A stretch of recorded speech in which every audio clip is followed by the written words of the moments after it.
What's up, Droners? B here, and this is Droner Tech brought to you by RemotePilot101.com. And today we're going to talk about the best camera drones that you can buy for under $1,500. So let's get into it.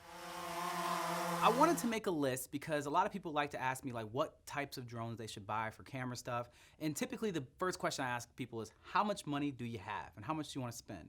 And so I was like, you know, most people are looking to buy something under $1,500 when they're not too serious about it, but you can actually get some pretty serious tech for that kind of money. So I put together this list, and obviously there's gonna be a lot of, there might be a lot of DJI on it because DJI is DJI, they run the drone game, but I got some other things sprinkled in here. All right, and to start off this list is gonna be a DJI drone, and we're gonna start with the smallest, or one of the smallest, called the DJI Mavic Mini. And this is the pettiest drone of all petty, because if you don't know, drone registration laws for hobbyists as well as commercial pilots start at 250 grams. So if you're gonna fly any drone, you gotta register it, only if it weighs more than 250 grams or less than 55 pounds. So DJI came out with the DJI Mavic Mini, and guess how much it weighed? 249 grams. Petty.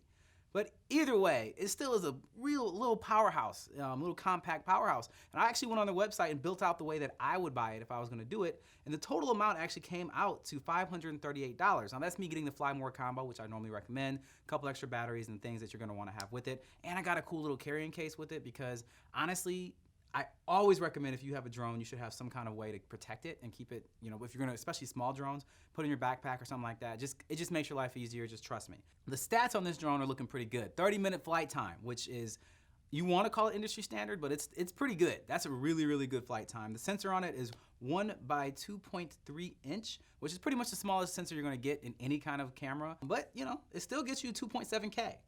You're shooting the max bit rate on that, which gives you how much information you're gonna be getting from that sensor, is 40, which as you'll learn as the list goes on is the lowest we have on here. And the picture size, the effective pixels is 12 megapixel photos. And the notable features, obviously, like I was saying before, is that you don't have to register this drone, but it's pretty like the wind, you ain't gonna fly this one in heavy wind.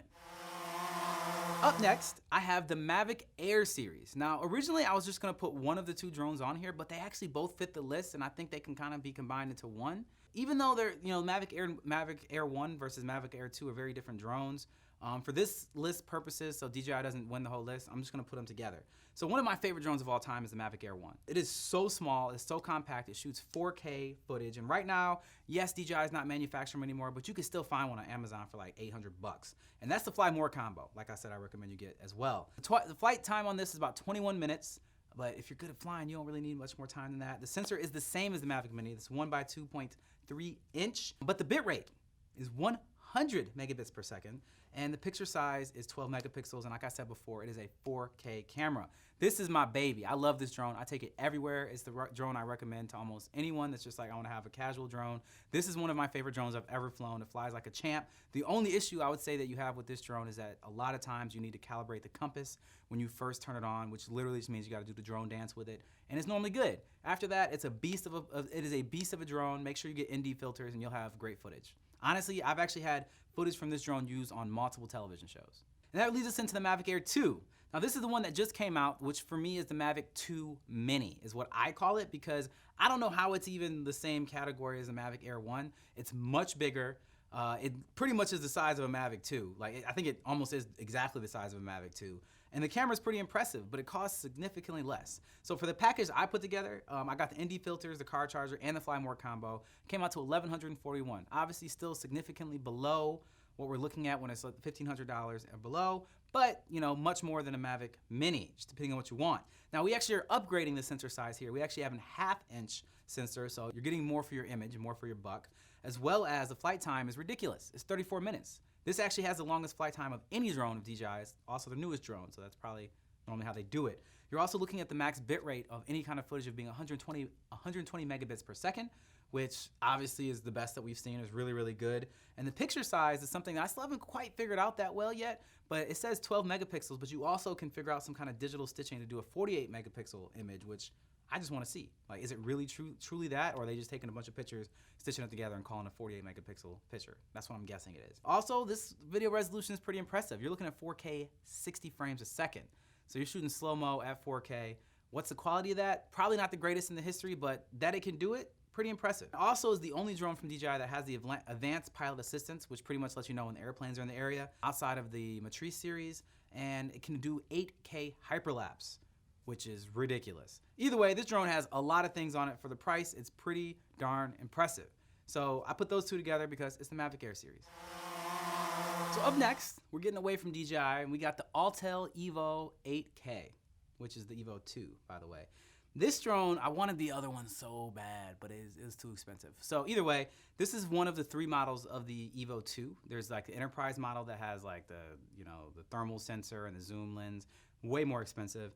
Then there's the 8K, which is the one we're talking about, which is the least expensive one. And then there's the one that has the biggest sensor, that's the 6K one. That's the one that my heart desires. But for this list purpose, this platform is a great drone. I know it does its thing. So it's looking at $1,495. We're right under the $1,500 for this. And the flight time on this is claimed to be 40 minutes. It is bigger than a Mavic, but it can fly much longer. The max bit rate on this is 120 megabits per second. You get your picture size is 48 megapixels. The resolution is 8K. The features for this is like 120 megabits at 8K is questionable to me. I'm really thinking about what kind of information, what kind of color space you're gonna have with that low of a bit rate with double the image size or double the amount of pixels. I don't see this being the highest quality thing in the world. That's the reason why I would go for the other one normally. But I did put on the list because I know it's a solid drone and you're gonna get decent footage out of it at the very least. But it also has locked aperture. It has locked aperture, which means that you're gonna need all the ND filters instead of playing with your shutter speed to be able to compensate for the light that's coming into your lens.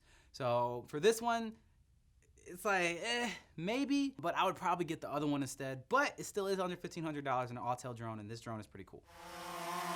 All right, up next we have the Skydio II. Now this drone is a little bit controversial to be on this list, mostly because I've been wanting to play with one of these drones for a long time, but they can be a little elusive. They're kind of hard to get your hands on. But I actually recently was given one by the homie Kelly from Ready Set Drone, and he let me play with it. Me and my flying partner Dom went out and took it and put it through a little bit of a test. And all said and done, really impressed with what it did. But it's not a drone for me, and we'll get into that later. Either way, this drone is $999 on their website.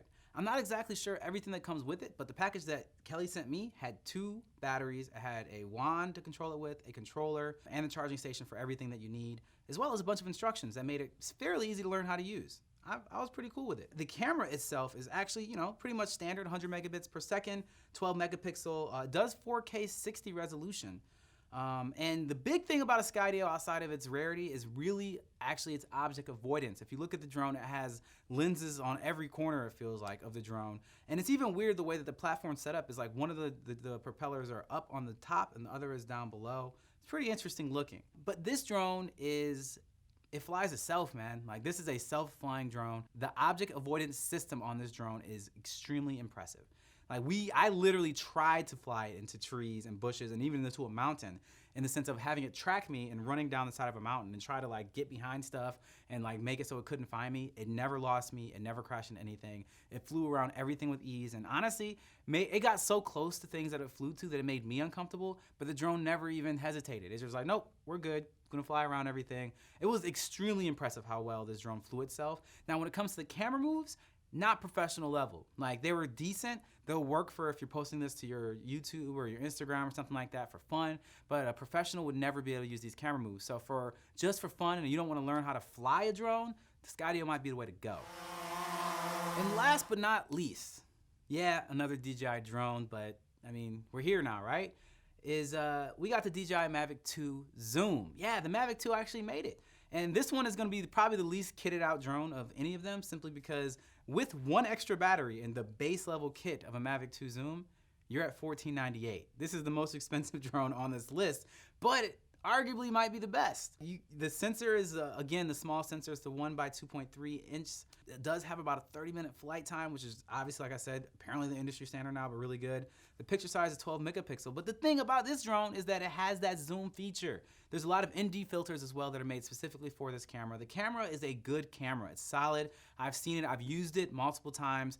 It's not as good as the Mavic 2 Pro, obviously, because you got the Hasselblad glass on that and the bigger sensor size. But at the same time, This is a solid camera. This is a solid drone. And one of the coolest features of the Mavic 2 Zoom is the dolly counter zoom, which is a camera trick that really does pretty much plays with the foreground and the background space that makes a crazy effect when you're watching the footage that you're curious to how it happened. And it happens because you can do a drop shot, tilting shot, obviously the dolly, the zoom that you're countering against the movement that you're making. And it's beautiful.